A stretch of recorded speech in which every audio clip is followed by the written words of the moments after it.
Welcome to Storytime with Sugar. Today we're reading Goin' Someplace Special. Tricia Ann was about to burst with excitement.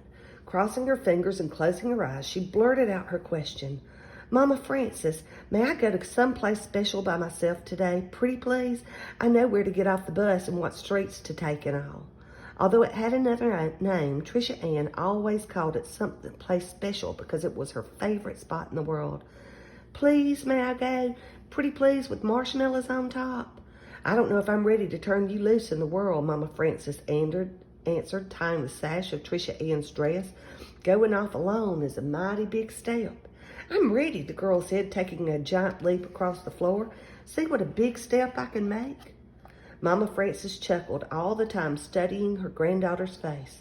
I trust you'll be particular and remember everything I've told you. I will, Tricia Ann said, real confident-like. Suddenly, her smile grew into a full grin. So you're saying I can go? I reckon, but you best hurry on before I change my mind. Pulling her pocketbook up on her shoulder, Tricia Ann blew her grandmother a thank-you kiss. Then she rushed out the door and down the sidewalk. And no matter what, Mama Frances called after her, hold your head up and act like you belong to somebody. At the corner, a green and white bus came to a jerky stop and hissed. When the doors folded back, Tricia Ann bounded up the steps and dropped in the fare, same as when Mama Frances was with her. The girl squared her shoulders, walked to the back, and took a seat behind the Jim Crow sign that said Colored Section. Tricia Ann had seen such signs all her life. She recalled the first time she and Mama Frances had taken this bus ride, and her grandmother had told her, those signs can tell us where to sit, but they can't tell us what to think. I'm going to think about someplace special, Tricia Ann said to herself and turned to look out the window. Stop by stop, the bus began to fill. At the farmer's market, people crowded on, carrying bags of fruits and vegetables. Mrs. Grinnell, Mama Frances's friend from Sewing Club, climbed on board. As she inched her way toward the back, Tricia Ann noticed that there were no seats left behind the Jim Crow sign, so she stood up and gave Mrs. Grinnell hers. It's not fair, she said, glaring at the empty seats up front. No, but that's the way it is, honey, said Mrs. Grinnell. I don't understand why, she began. But by now, the bus had reached Tricia Ann's stop in front of Capitol Square in the heart of downtown. The doors swung open and she hurried off. Carry yourself proud, Miss Grinnell called out the window as the bus pulled away. Holding her hat, Tricia Ann leaned back as far as she could to see Peace Fountain's magnificent water show. It made her dizzy to watch the sprays that shot high into the air, but she liked the feeling and turned round and round with her arms outstretched. Then, giggling, she staggered on wobbly legs to a nearby bench. Instantly, Tricia Ann leaped to her feet. On the bench was a sign that said, for whites only. Her face fell, and she wished for Mama Frances's strong hand to hold. Silly sign, she muttered as she strutted away on sober legs. At the edge of the square, she greeted Jimmy Lee, a street vendor. What's got your face all clouded up like a stormy day, he asked, handing Tricia Ann a free pretzel. Jim Crow makes me so mad, she said. My grandfather was a stonemason on Peace Fountain. Why can't I sit down and enjoy it? Jimmy Lee pointed to a sign in Monroe's restaurant window. He said, my brother cooks all the food they serve, but do you think we can sit at one of their tables and have a BLT and a cup of coffee together? Then with a chuckle, he whispered, not that I'd want to eat anything Jesse cooks. That man can't even now scald water. The light changed and Tricia Ann carefully started across the street. Don't let those signs steal your happiness, Jimmy Lee called after her. Tricia Ann pulled her shoulders back and fixed her thoughts on being inside that warm and welcoming place where there were no signs. Hurrying up 10th Avenue, she passed the filling station and stopped to buy a pop to wash down Jimmy Lee's pretzel. At the second light, the Southland Hotel rose up in front of her, as spectacular as a palace. Mr. John Willis, the hotel's doorman, saw her. I believe an angel done slipped away from heaven, he said, smiling. Tricia Ann managed to smile back. Mr. John Willis always said the nicest things. No, sir, it's just me. Your mouth is smiling, but your eyes aren't, he said. Just then, a long white car with 2 police escorts pulled up in front of the hotel. A man with black shiny hair and shy eyes stepped out. Suddenly, people were everywhere, screaming and begging for his autograph. Tricia Ann got caught in the crowd and swept inside.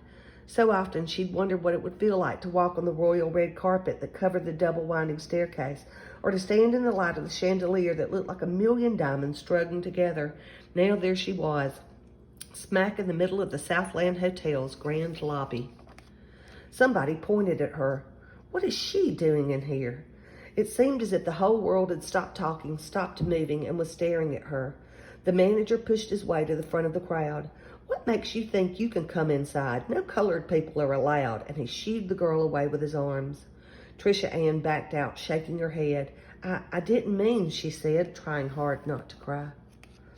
Hurrying past Mr. John Willis, Tricia Ann ran straight into the Mission Church ruins where Mama Frances often stopped to rest.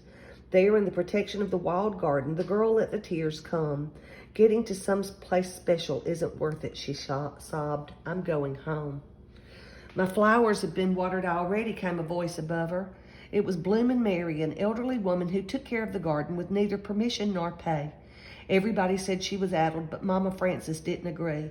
Bloomin' Mary is a kind and gentle soul, she told Tricia Ann. You lost, child? The woman asked. Trying to steady her voice, Tricia answered, No, ma'am. I just wish my grandmother was here to help me get to someplace special. You can't get there by yourself? It's too hard. I need my grandmother. Bloomin' Mary nodded and thought on the matter. Then she said, I believe your granny is here, just as my granny is here with me, even as I speak. Listen close. Tell me what you hear. All Tricia Ann heard was the distant buzz of a bumblebee. What was Bloomin' Mary talking about? But as she listened closer, she began to hear her grandmother's steady voice. You are somebody, a human being, no better, no worse than anybody else in the world. Getting someplace special is not an easy route, but don't study on quitting. Just keep walking straight ahead and you'll make it. Tricia Ann recalled these words from many conversations they'd had in this quiet place. They were so comforting. She didn't feel alone anymore. She wiped her eyes and straightened her hat. You were right, ma'am, the girl told Bloomin' Mary. Mama Frances is here, and she wouldn't want me to turn back. So you aren't lost after all, said Bloomin' Mary, giving Tricia Ann a bright orange zinnia. No, ma'am, I'm not. And saying goodbye, she headed, real determined like, on her way. 2 blocks away, Tricia Ann came to the Grand Music Palace, where a group had gathered for the matinee performance. As the girl approached, a little boy spoke to her. Howdy, I'm Hickey, and I'm 6 years old today. You coming in? Before Tricia Ann could answer, an older girl grabbed his hand. Hush, boy, she said through clenched teeth. Colored people can't come in the front door. They got to go round back and sit up in the buzzard's roost. Don't you know nothing? His sister whispered harshly. Hickey looked at Tricia Ann with wide, wondering eyes. Are you going to sit up there? In the last 3 rows of the balcony? Why, I wouldn't sit up there even if watermelon bloomed in January.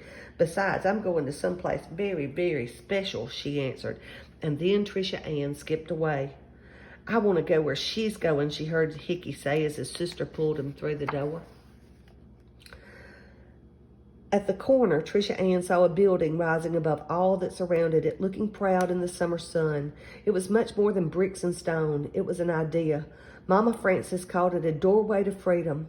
When she looked at it, she didn't feel angry or hurt or embarrassed. At last, she whispered, I've made it to someplace special. Before bounding up the steps and through the front door, Tricia Ann stopped to look at the message chiseled in stone across the front facing Public Library. All are welcome.